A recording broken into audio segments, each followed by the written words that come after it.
बिस्मिल्लाहिर्रहमानिर्रहीम। अस्सलाम वालेकुम मुअज़्ज़ज़ दोस्तों, इससे पहले आप इस कहानी की 161 किस्तें सुन चुके हैं।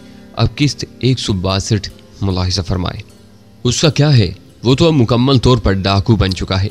वो जो उसके अंदर एक समझदार और तालीम याफ्ता इंसान था, वो अब कहीं गहराई में दफन हो गया है। इसलिए उसकी बात का मैं ज़्यादा एतबार नहीं करती। अगर मैं आपको अपने बारे में सब कुछ बता दूं तो आप एतबार कर लेंगी? मैंने पूछा। उसके रवैये की वजह से गोया मेरे सीने से एक बोझ हट गया था। बता देना, ऐसी भी क्या चलती है। वो बेनियाजी से बोली, अच्छा मैं अब चलती हूँ, खुदा हाफिज। मैं उसके पीछे पीछे सीढ़ियाँ उतर कर नीचे आया और हम हवेली से बाहर आ गए। वहाँ 8-10 अफराद 2 जीपों और एक पजीरों के साथ मौजूद थे। उनमें अधेड़ उम्र की 2 लंबी तड़की मजबूत औरतें भी थीं। जीपों में कुछ सामान लदा नजर आ रहा था। सब मोदबाना अंदाज में खड़े थे। एक राइफल बरदार ने जल्दी से आगे बढ़कर पजीरों का दरवाज़ा खोल दिया। जरताज ने अपनी राइफल भी कंधे से उतार कर उस शख्स को थमाई और कुछ इस तरह स्याह पजीरों में सवार हो गई जैसे कोई मिशाक घुड़सवार पलक झपकने में अपने घोड़े पर जा बैठता है। किसी लम्हे वो फुलहारी लड़की नजर आती थी और किसी लम्हे उसके जिस्म में शाखे गुल की सी लचक नजर आती थी। गुमान गुजरता था कि शायद उसके जिस्म में हड्डियां भी बैद मजनू की तरह लचकीली हैं। उसके निकल जाने के बाद मैं भी अंदर आ गया। खाना खाने के बाद मैं चौबी अलमारी के आईने के सामने जाकर खड़ा हुआ और अपनी सूरत का जायजा लेने लगा। शेव कई दिन की बड़ी हुई थी, बाल बिखरे हुए थे। मैं उस हुलिये में जानू के अड्डे पर गया था। अगर मैं शेव बना लेता, सर पर पगड़ी बांध लेता या टोपी पहन लेता और तारीख शीशों की ऐनक लगा लेता तो मेरी सूरत काफ़ी बदल जाती। मैं जानू और उसके साथियों के लिए नाकाबिले शनाख्त हो सकता था। इस सिलसिले में मुझे जिन चीज़ों की ज़रूरत थी वो इस सर्वेंट क्वार्टर में दीगर सामान के साथ पहले से मौजूद थी। मैंने जल्दी जल्दी शेव बनाया, गुसल किया, कपड़े बदले, फिर एक उजरक लेकर उसे पगड़ी की तरह सर पर लपेटा, स्याह चश्मा लगाया और अजसरनो तनकीदी नज़र से आईने में अपना जायजा लिया। पहले की निस्बत मैं बदला हुआ नजर आ रहा था। अपने सर्वेंट क्वार्टर से निकलने के बाद मैं सीधा खमीसू और जानू के पीछे निकला था और मेरा ये प्लान था कि मैं किसी भी हाल में खमीसू या जानू से मुलाकात करूं और उन्हें यह एहसास न होने दूं कि मैं अफसल खान हूं। मुझे पता था कि जानू ने कहा था कि खमीसू ने बाजार में जाकर कुछ शॉपिंग करनी है। मैं सीधा उस बाजार की तरफ निकल खड़ा हुआ था और बाजार में वाकई मुझे एक हजाम की दुकान पर खमीसू नजर आ गया था। मैंने जिस तरह भी उससे सलाम दुआ बनाई और जिस तरह भी मैं उसके साथ किया और उसने जैसे जैसे मुझे अपने ठिकाने दिखाए और जिस तरह उसने मुझे उल्लू बनाया या मैंने उसे उल्लू बनाया, ये एक लंबी दास्तान है और उस दास्तान को छेड़ने के बजाय मैं सीधा मुद्दे पर आता हूँ। खमीसू को मेरे बारे में खबर हो चुकी थी या जो भी था, लेकिन उसने मुझे थोड़ा सा भी एहसास नहीं होने दिया था। खमीसू के साथ गए हुए और उनके अड्डे देखते हुए मुझे काफी वक्त गुजर चुका था। खमीसू ने अपने बहुत सारे प्लान मेरे सामने तरतीब दिए और मुझे दिखाता रहा कि हम डाकू कितने ताकतवर हैं। जिस रास्ते से हम उनके खास अड्डे पर पहुंचे थे उसी से वो वापस मुझे ले आया। एक साफ सी जगह देखकर खमीसू ने चारपाई बिछाई और उस पर बैठकर उस बैग में से एक बड़ा सा पैकेट निकाला जिसमें मेरे ख्याल में रकम का पैकेट भी मौजूद था। अखबारों की तहें वगैरह खोलने के बाद उस पैकेट से 2 चरगे बरामद हुए। खमीसू ने एक चरगा कागज पर मेरे सामने रख दिया और दूसरा खुद वहशाना अंदाज में उधेड़ते हुए बोला, दाढ़ तो गर्म हो ही जाएगी। मैं आहिस्तगी से मुर्गी की टांग चबा रहा था और साथ ही खमीसू की तरफ देखता जा रहा था और सोचता रहा कि मुझे फैसला कुन कदम उठाना चाहिए। अब ज्यादा ताखीर मुनासिब नहीं थी। चरगा चट करके वो क्लाशनिकोव एक तरफ रख के लेटते हुए बोला, जरा कमर ही सीधी कर ले। फिर उसे हिचकी आई और वो मूंछों को बल देते हुए बोला, यार वो मेरे घोड़े की जीन से पानी की बोतल बंधी हुई है, वो तो खोल लाओ। उसका घोड़ा झाड़ियों पर मुंह मारता जरा दूर चला गया था। मैं लंबे लंबे डग भरता उसके करीब पहुंचा और पानी की बोतल जीन से खोलकर यूं ही मुड़ा, मेरी रगों में लहू मुंजमद होकर रह गया था। खमीसू खान, जिसे मैंने एक लम्हे पहले थके थके से अंदाज में बेपरवाही से लेटे देखा था, वो अब एक घुटने के बल किसी परिंदे की तरह चुकन्ना खड़ा था। उसकी क्लाशनिकोव तो बदस्तूर एक तरफ चादर पर ही पड़ी थी, लेकिन उसके हाथ में एक बदसूरत सा रिवाल्वर नजर आ रहा था जिसका रुख मेरी ही तरफ था। मेरी क्लाशनिकोव भी चादर पर ही पड़ी थी। इस्तरारी तौर पर मैंने कमीज के नीचे छुपे रिवाल्वर की तरफ हाथ बढ़ाना चाहा, लेकिन खमीसू फौरन बोला, ना बरखुदार, खमीसू खान के सामने इस किस्म की हमाकत न करना। मेरे निशाने के बारे में तुम्हें कुछ मालूम नहीं। देखो, मैं एक फायर करूंगा, अगर तुम अपनी जगह से बाल बराबर भी ना हिले तो गोली तुम्हारे बाएं कान के पास से गुजरेगी, बिल्कुल पास से। मैं अपनी जगह साथ खड़ा था। उस वीराने के सन्नाटे में फायर का धमाका खासा खौफनाक महसूस हुआ। गोली मेरे बाएं कान की लो को तकरीबन छूती हुई गुजर गई। मेरे तासुरात शायद कुछ उस किस्म के थे कि खमीसू को यकीनन बेतहाशा हंसी आई थी, लेकिन वो एक मुख्तसर कहके पर इक्तिफा करते हुए बोला, क्या तुम वाकई मुझे इतना अहमक समझते थे अफसल खान? उसमें कोई शक नहीं था कि मैंने इब्तिदा ही में उसे एक जाहिल, अहमक और कौड़ मगज समझा था, मगर अब महसूस हो रहा था कि अहमक वो नहीं, मैं था। उसके बारे में मेरी राय तो काफ़ी देर पहले से बदल चुकी थी।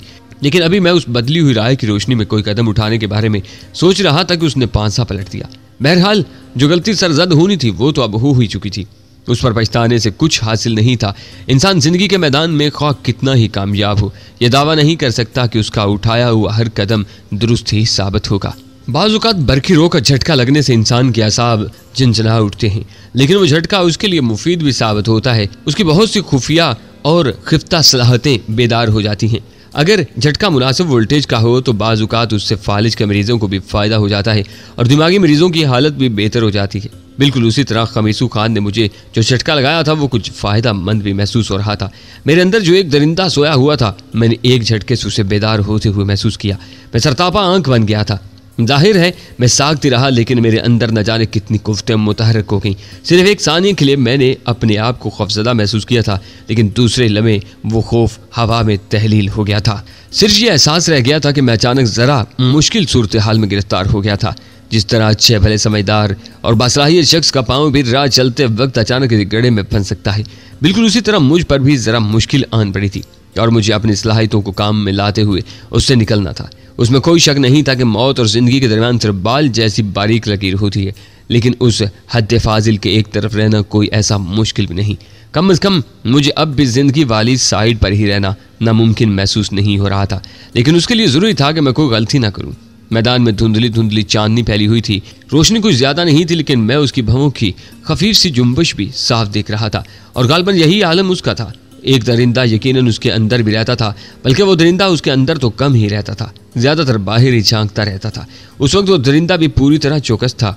मैंने उसकी बात का कोई जवाब नहीं दिया। वो भी मज़ीद कुछ नहीं बोला। उसके चेहरे से मुस्कुराहट की निशानियां गायब हो चुकी थीं। चंद लम्हे हम आंखों ही आंखों में आंखें डाले साख्त खड़े रही। दरिंदों की बहुत सी सियात इंसानों से कहीं ज़्यादा तेज़ होती हैं। खमीसू ने यकीनन महसूस कर लिया था कि मेरे अंदर भी कोई दरिंदा बेदार हो चुका है।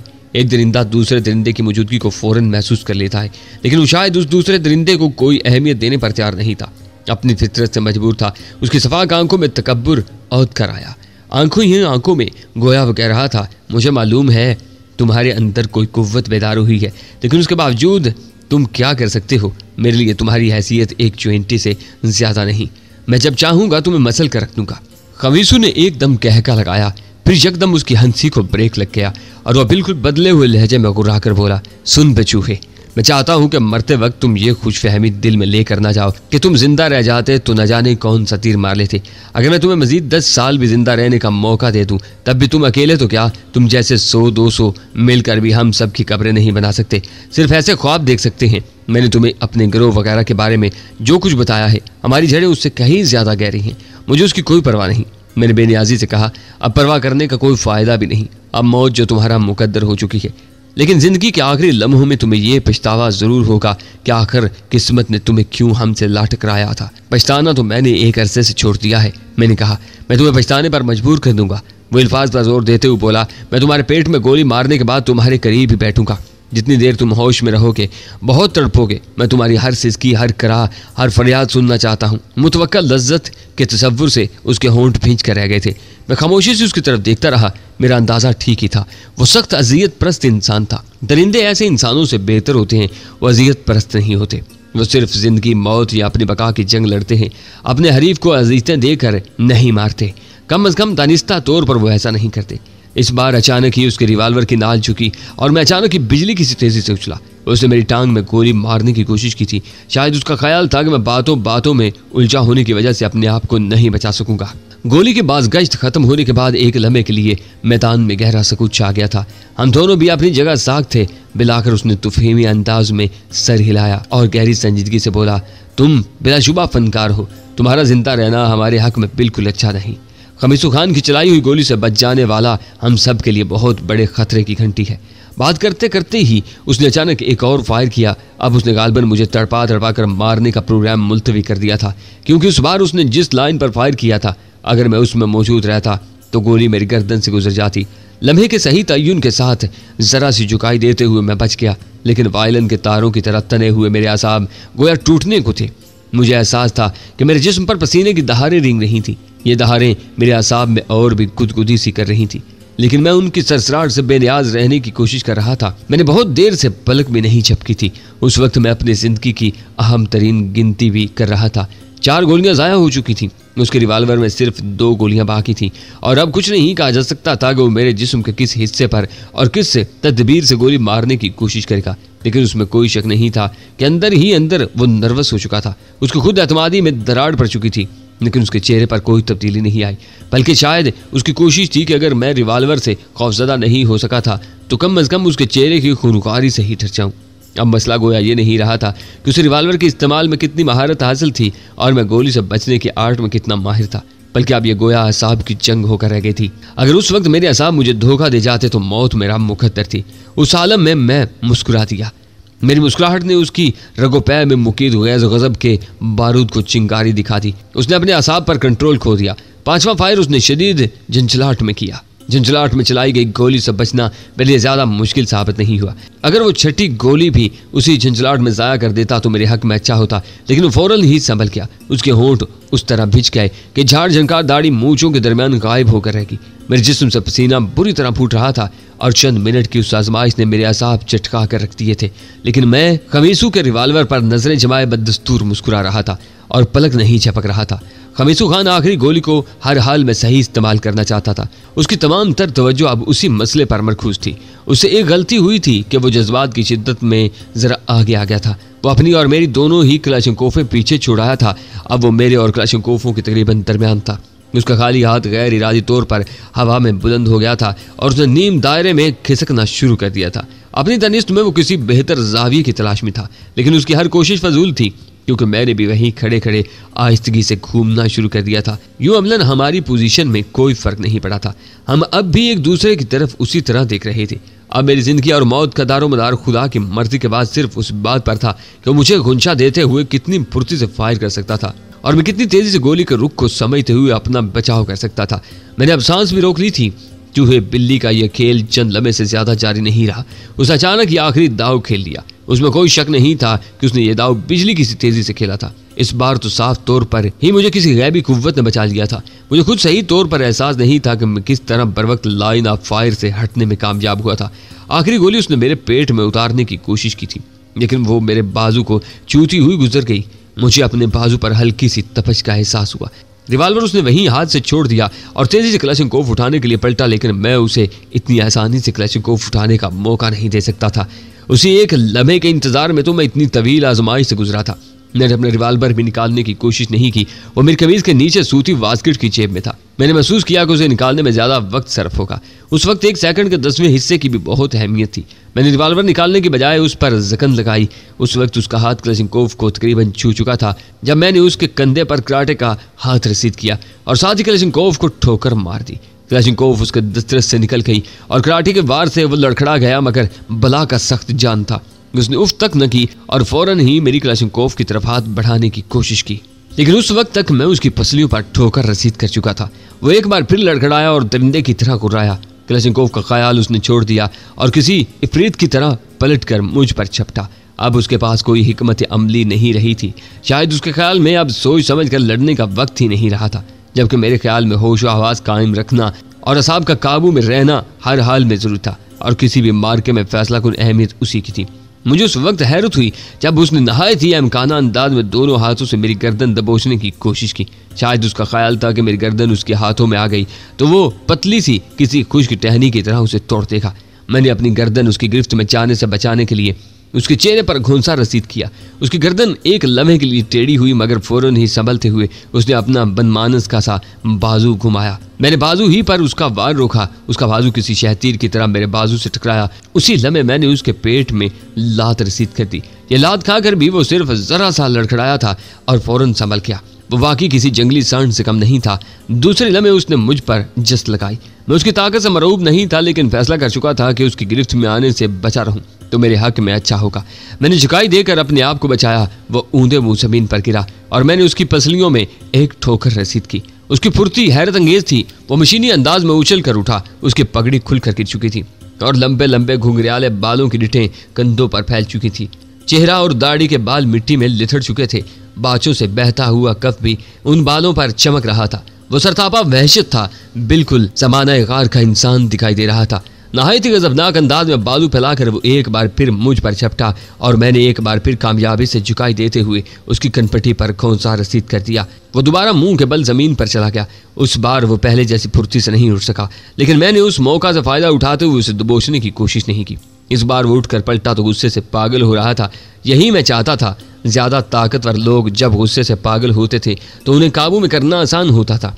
वो अजीब बेमानी सी आवाज निकालता हुआ मुझ पर हमलावर हुआ, लेकिन इस बार उसने फिर मुझसे पेट पर लात खाई। वो दोहरा हो गया और एक बार फिर गिरते गिरते बचा। उससे पहले कि वो संभलता मेरी नजर एक क्लशिनकोव पर पड़ी और मुझसे ज्यादा फासले पर नहीं थी। मैंने झपट कर क्लशिनकोव उठाई, लेकिन वो नाल की तरफ से मेरे हाथ में आई।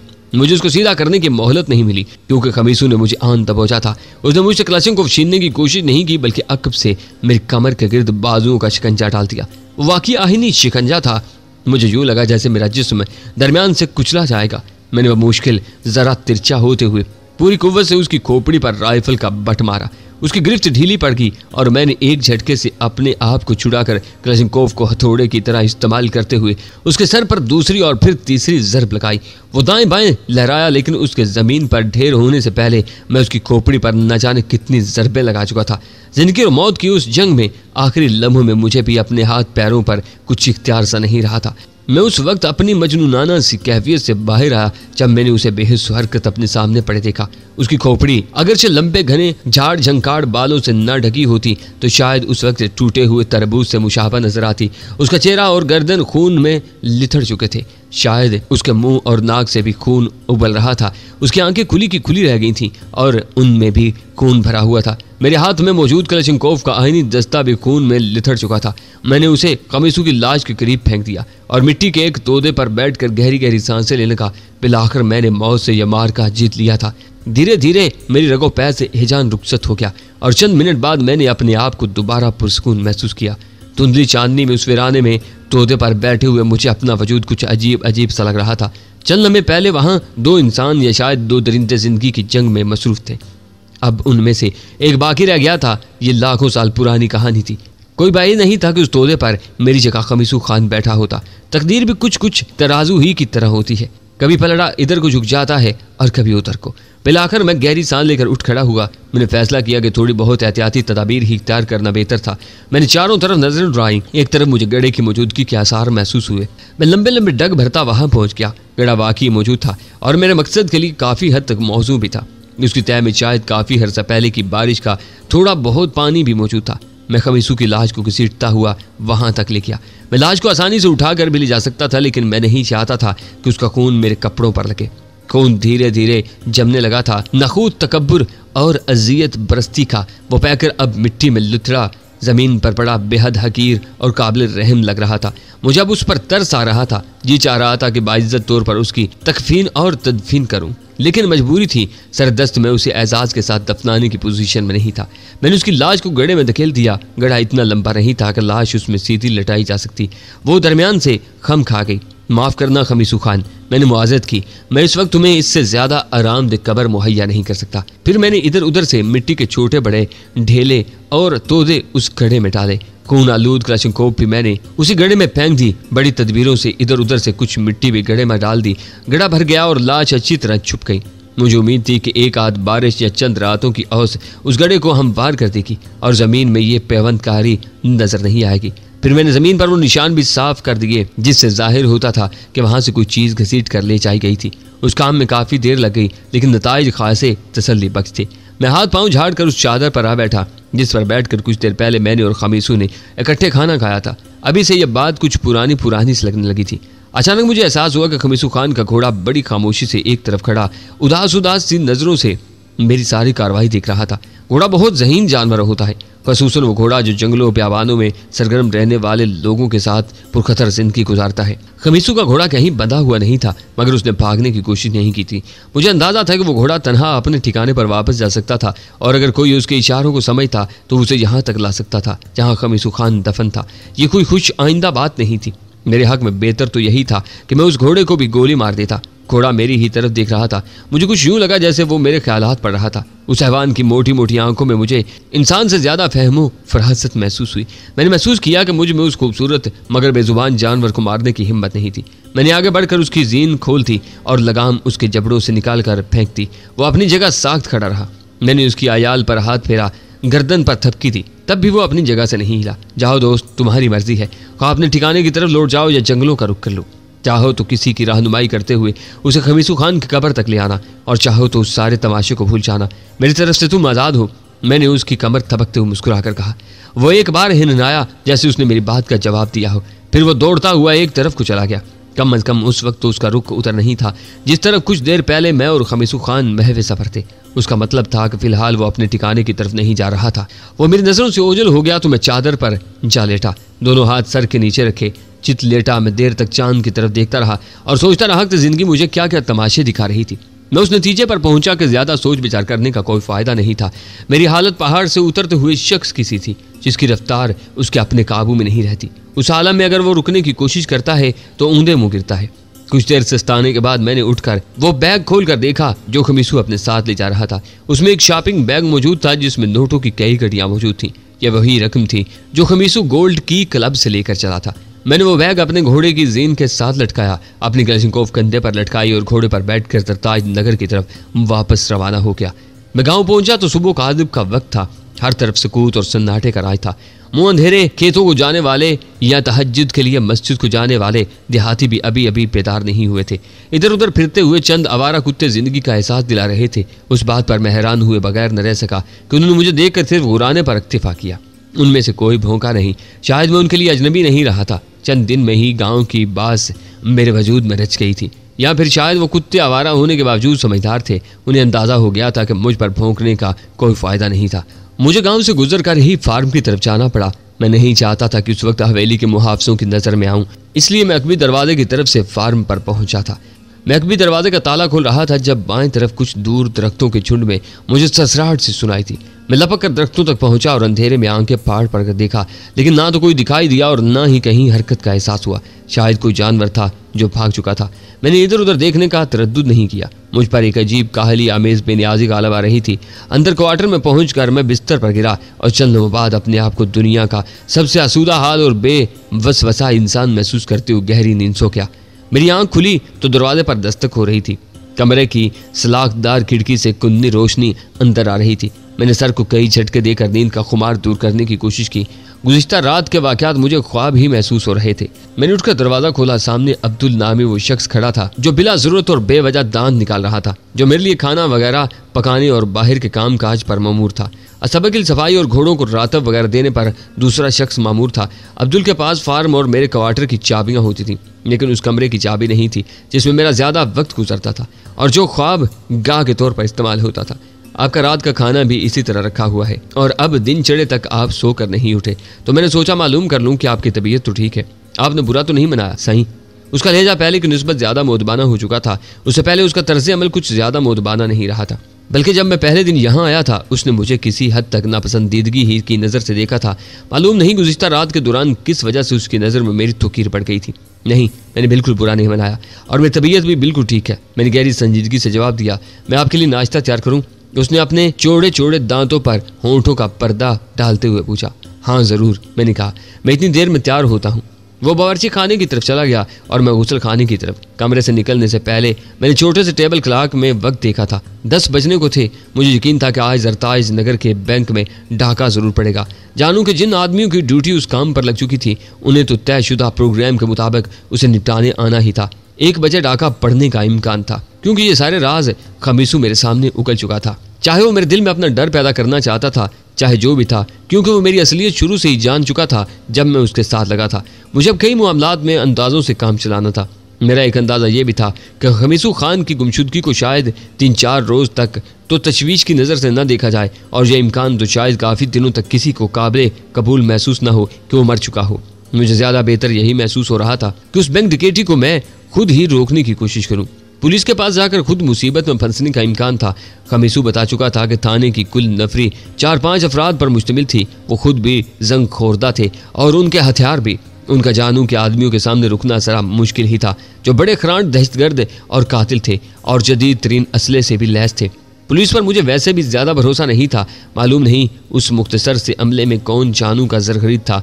जरताज खुद घर पर नहीं थी। वैसे तो उसकी अदम मौजूदगी में उसका मुलाजिम रब नवाज तमाम मामलात को देखता था। वो हवेली ही में एक सर्वेंट क्वार्टर में रहता था और शरीफ आदमी मालूम होता था। बड़े जमींदारों के कमदार खुद बहुत बड़ी चीज होते हैं, बहुत माल बनाते हैं और बहुत दूर तक फुनकारते फिरते हैं।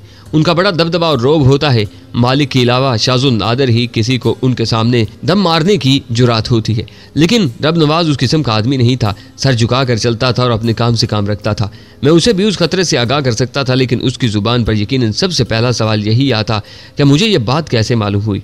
मैं फिलहाल छोटे से छोटे सवाल से भी बचना चाहता था और अपनी ज़ात को हर मामले में मुकम्मल तौर पर पस मंज़र में रखना चाहता था। मेरे लिए पस मंज़र में रहते हुए ही कुछ करना बेहतर था। अब्दुल ने भारी भरकम और जन्नाती किस्म का नाश्ता मुझे कमरे में ही ला दिया। नाश्ता करके मैंने खमीस खान का छोड़ा हुआ रकम का बैग अलमारी में रख कर ताला लगा दिया और कमरे से निकलने से पहले अपने हुलियों को मुबहम और गैर वाज़ेह सा बनाने वाली चंद चीज़ें साथ ले ली। अभी मैं कमरे से निकला नहीं था कि अब्दुल बर्तन उठाने आ गया। वो हिचकिचाते हुए बोला, साईं, चिर मोहम्मद का पैगाम आया था कि आज वो काम पर नहीं आ सकेंगे, उनकी तबीयत कुछ ठीक नहीं है। कोई बात नहीं, मैंने बेपरवाही से कहा। मैं खुद भी शायद घोड़ों को सुधारने के लिए वक्त न निकाल सकूं। मैं रईसानी जी के ही एक और ज़रूरी काम से जा रहा हूं। ठीक है साईं, वैसे ये जो अपने शेर मोहम्मद साहब हैं ना, इनकी तबीयत इन दिनों में अक्सर ही ख़राब होती है जब रईसानी जी यहाँ नहीं होती। अब्दुल मानिक के अंदाज में मुस्कुराने की कोशिश करते हुए बोला, साईं, रब नवाज भी उन्हें कुछ नहीं कहते। वो मुझे मुलाजमती सियासत में उलझाने की कोशिश कर रहा था। मैंने सरसरी से लहजे में कहा, इन मसाइल पर कभी फुर्सत में गौर करेंगे। मैंने फार्म से अपना घोड़ा खोला और गांव की तरफ रवाना हो गया। कुछ दूर पहुंचकर मैंने तारीक शीशों वाला चश्मा लगा लिया। सर पर अजरक पगड़ी के अंदाज में लिपटी हुई थी, गले में रेशमी मफलर भी था। बाजार में सबसे बेहतर इमारत बैंक ही की थी। दरवाजे से लोहे की ग्रिल उस वक्त हटी हुई थी। दरवाज़ा लकड़ी का था मगर उसमें शीशे का पैनल भी लगा हुआ था। दरवाज़ा 3 सीढ़ियों की बुलंदी पर था। सामने के रुख पर सलाखों वाली एक खिड़की भी मौजूद थी जो उस वक्त बंद थी। बैंक के दरवाजे पर बाहर ही एक कुर्सी पर बूढ़ा और कमज़ोर सा गनमैन बैठा था। वो मलेशिया की शलवार कमीज में था। उसकी बेपरवाही का यह आलम था कि उसने अपनी अंग्रेज़ों के ज़माने की तोड़ेदार बंदूक भी दीवार के सहारे खड़ी की हुई थी। कारतूस की पेटी कुर्सी के पूछते पर लटकी हुई थी। शायद उसे खुद भी एहसास था कि बंदूक उसके हाथों में हो या दीवार के सहारे खड़ी हो, उसे कोई खास फर्क नहीं पड़ने वाला था। इसलिए खामखा वजन उठाकर बैठने की क्या जरूरत थी। वो गर्दो पेश से बेनियाज बैठा मेहंदी से रंगी हुई सुर्ख मूंछों को बल दे रहा था और न जाने किन तफक्कुरात में उलझा हुआ था। शायद उसकी रिटायरमेंट करीब थी या वैसे ही रायती मुद्दत पूरी कर रहा था। मैं जब बैंक के सामने से गुजरा तो मैंने रब नवाज को बैंक से निकलते देखा। वो एक चर्मी बैग बगल में दबाए हुए था। चाय रकम जमा करवा के वापस जा रहा था। रब नवाज एक अधेड़ उम्र भारी भरकम शख्स था। बाज़ाहिर खासा बारोब नजर आता था, लेकिन मैंने उसे किसी पर रोब डालते नहीं देखा था। गनमैन ने हड़बड़ाकर उसे सलाम किया। रब नवाज ने नीम तुझे से जवाब दिया और अपनी शीशों वाली टोपी दुरुस्त करता रुखसत हो गया। उसने इधर उधर देखने की जहमत नहीं की थी। बाजार का चक्कर लगाकर वापस आते वक्त मैं बैंक से कुछ दूर ही रुक गया। वहाँ एक गली के कोने पर किसी की टूटी फूटी सी बैलगाड़ी खड़ी थी। मैंने उस बैलगाड़ी के पहिए से अपना घोड़ा बांध दिया। यहाँ दीवार के साथ एक चाय फरोश बैठा था जिसके चाय बनाने वाले बर्तनों के नीचे अंगीठी फिर थी। वो सब चाय बेच रहा था। मैंने उससे एक प्याली ली और एक तरफ खड़े होकर धीरे धीरे चुस्कियाँ लेने लगा। मेरे पास अभी खासा वक्त था। चाय वाले को भी वहां से जाने की जरूरत नहीं थी क्योंकि इक्का दुक्का ग्राहक आते जा रहे थे। मेरी नज़र गैर महसूस तौर पर बैंक ही का जायजा ले रही थी। मैं वो जगह भी मुंतखब कर चुका था जहां मुझे पोजीशन लेना थी। बैंक के तकरीबन सामने 2 इमारतों के दरमियान एक नहायत तंग सी गली थी। बाजार के उस हिस्से में ज्यादातर मकानात थे लेकिन उसके नीचे दुकानें थीं। जो गली मैंने देखी थी वो दर हकीकत 2 ऊंचे मकानों के दरमियान यूं ही फालतू सी जगह छोड़ी गई थी जहां लोगों ने कूड़ा क्रिकेट फेंकना मामूल बना दिया था। मजबूरी की हालत में उस रास्ते से दूसरी गली में पहुंचा जा सकता था। उस गली में रोशनी की रसाई भी बहुत कम थी। अगर मैं उससे ज्यादा आगे न जाता तो वहां से बैंक पर भी नजर रख सकता था। उसके लिए मुझे सिर्फ कचरे की बू बर्दाश्त करना पड़ती। वो इतनी तंग गली थी कि मुझ जैसी सेहत का आदमी तिरछा होकर ही उससे गुजर सकता था। सीधा चलने की सूरत में शायद मेरे कंधे दोनों तरफ की खुरदरी और कोहना साल दीवारों से रगड़ खाते। बाजार में थोड़ी बहुत चहल पहल होने के बावजूद उस कदर सुकून था कि कोई तसव्वुर ही नहीं कर सकता था कि यहाँ कोई गड़बड़ होने वाली थी।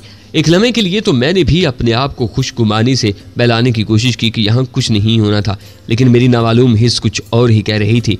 मैंने जितनी देर में सब्ज चाय की वो प्याली खत्म की, इतनी देर में 2-3 गाहक यके बाद दीगरे आकर चाय पीकर जा भी चुके थे। मैं चाय कभी कभार ही पीता था, लेकिन उस रोज वक्त गुजारी की खातर उस चाय वाले से दूसरी प्याली भी ले ली और अपनी तलब को बरहक साबित करने के लिए मुझे उसकी चाय की तारीफ में चंद अल्फाज भी बोलना पड़े, जिन्हें सुनकर वो खुशी से फूला न समाया। एक बाल्टी में गुदले से पानी में प्याली धोते हुए मुझे सब्ज चाय तैयार करने के नहायत नायाब और खानदानी नुस्खों से आगाह करने लगा, मगर अब मेरी तवज्जो उसकी तरफ नहीं रही थी। मैं सोच रहा था कि दूसरी प्याली खत्म करके बाजार का एक चक्कर और लगाऊंगा। अगर उसके बाद भी वक्त गुजारी का मसला दरपेश रहा तो हजाम की दुकान में घुस जाऊंगा, जो करीब ही वाक़ थी। कल मैंने खमीसू को भी उसी दुकान में बैठते देखा था। वह हजाम के पास जाने का कायल तो मालूम नहीं होता था। उस दुकान में उसकी मौजूदगी भी आज की डिकेटी के सिलसिले ही की कोई कड़ी रही होगी।